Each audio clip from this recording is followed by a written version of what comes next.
Hello, old dearies. It's me, Agnes Smith, Nomadic Fanatic's #1 fan. According to the Oxford Dictionary, the definition of insanity is extreme foolishness or irrationality. These words ring so true that I wouldn't be in the least bit surprised to find an illustration of my little Eric under it.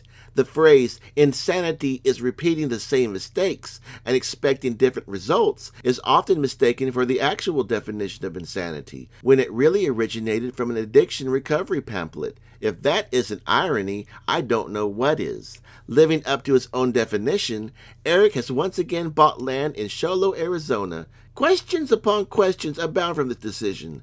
Is this deja vu? Have we seen this before? Why invest so much time and money into Taterland only to sell it later? Eric hated the weather. He could only stay there during certain times of the year. People, both friend and foe, knew where he lived. He faced challenges with basic utilities and developing the land, so he's going to do it all over again, but this time with 5 acres instead of 1? The sheer stupidity is mind-boggling. I mean, exciting! Let's watch! Yep, that bush has got to go. I hate nature. It's my bush. I can cut it down if I want to.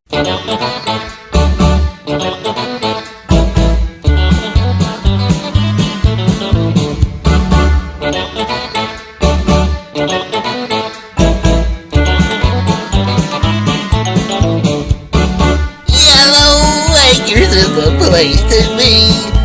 Desert living is the life for me. Spreading out so far and wide. Keep Washington, just give me the countryside.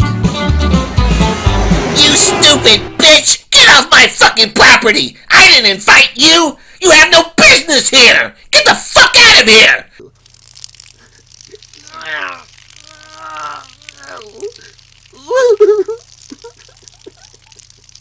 I peed on it, so it's mine. Just kidding. Check it out. Got some news for you.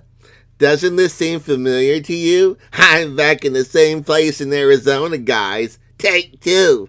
I present you Yellow Acres 2.0. 5 acres. All that bitching and moaning over the last 2 years, only for me to do it all over again. But this time multiplied times 5. You're probably asking yourself, why would anyone do something like that? Well, you see, even though I hated Taterland, what I really wanted was Taterland with more land. Does that even make sense? And I was real lucky. I paid $25,000 for the 5 acres. Isn't it weird I always seem to have large amounts of money to blow on things? You know, with 25 grand, I probably could have fixed all the issues with the naughty bussy and be driving it, making actual content. Oh well. But I'm going to fix all the mistakes I made with Taterland. This is going to be a fresh start. But of course, winter is around the corner, so it won't be back here until spring. I bet you guys can't wait for more exciting content, like watching other people pave this property, or propane trucks dropping off tanks, or seeing me complain about late gravel trucks. Gob, I'm so giddy for this. This is the last time this place is going to look so pristine. Get ready for old refrigerators to decorate the landscape, rock formations that look like Blossom's ass. Oh, and if Blossom lets Yang out here, we'll be back to having 4 cats. You want to know the reason why this land is so cheap? Because conventional utilities aren't an option here. It will force me to do everything off-grid. I will have to install another solar power grid. I'll have to get another storage building to house the inverter and batteries. I'll have to order another propane tank to keep the batteries warm in the winter. I'll have to buy water and store it in massive tanks. I'll have to put in another septic system. And I'll have to find someone to watch over this place when I'm not here in the winter and the summer. Wow, this is probably the single most stupidest thing I've ever done on this channel. Oh, and of course I had to visit my pretend daddy, Campervan Kevin. He doesn't do YouTube anymore. What a shame. But he still has that awesome clump of storage sheds that he calls Vagabond Camp. Somehow, Blossom and I are going to emulate it, and maybe even surpass it. Bye, guys. Dear Campervan Kevin, Today I learned that I'm incapable of doing anything original. It's like a shittier version of the movie Groundhog Day. And it's not just me who relives the same crap over and over again, so does my audience.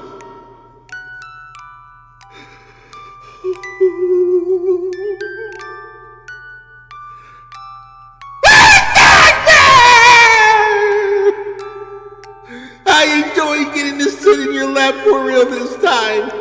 Lots of hugs, Eric. Eric, why in the hell would you want to buy more land in Sholo, Arizona? It makes no sense. I have no idea why you are so obsessed with the off-grid lifestyle when you certainly don't live it.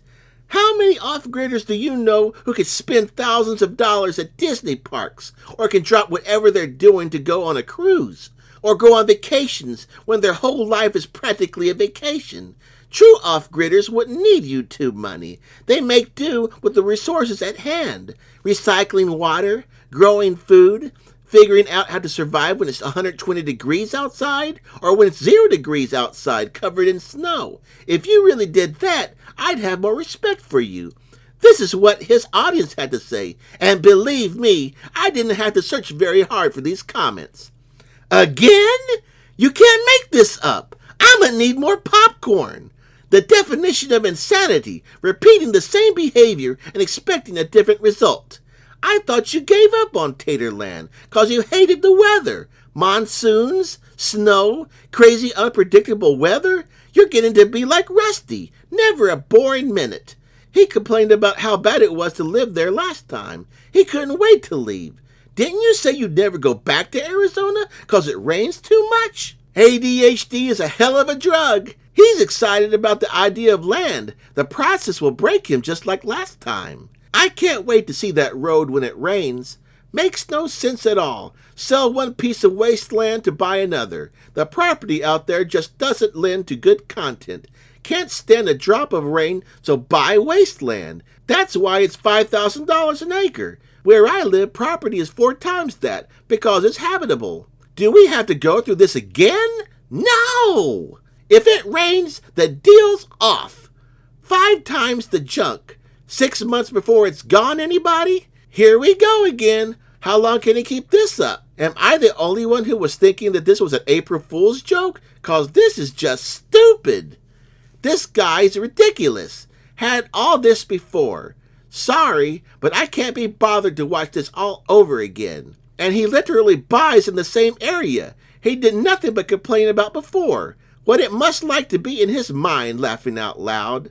I am now convinced that you are legally insane. You always want what you don't have, and when you get what you want, you get tired of it and get rid of it. Oh well, better you than me. What is the deal with all the haters in here? Honey, if you can't realize that all the haters are actual just his regular fans who are fed up with his repetitive behavior, there is zero hope for you. Go see the world. Go to Europe. Go to Asia. Why are you doing this for a second time? I can field that question. Eric is a convicted felon. It's hard for felons to visit first world nations. It's hard, but not impossible. It's the same reason why he visits Mexico, but not Canada. I think him visiting new places and countries would be good for his channel, but he's just not going to put in the effort. So what's the point? He is an idiot. Can't argue with that. Really, Eric? The Pete on it is ridiculous. And didn't you just unload Taterland? Now you're doing it again? I am out. Some of his fans really think that Eric is just doing this because it gets views. To that, I must say my little Eric Poo isn't that smart. YouTubers who are far more intelligent know how to attract an audience without having to go through such extreme measures. What this is textbook insanity. Have a blessed day, yo dearies. From Nomadic Fanatic's #1 fan. Be sure to like and subscribe.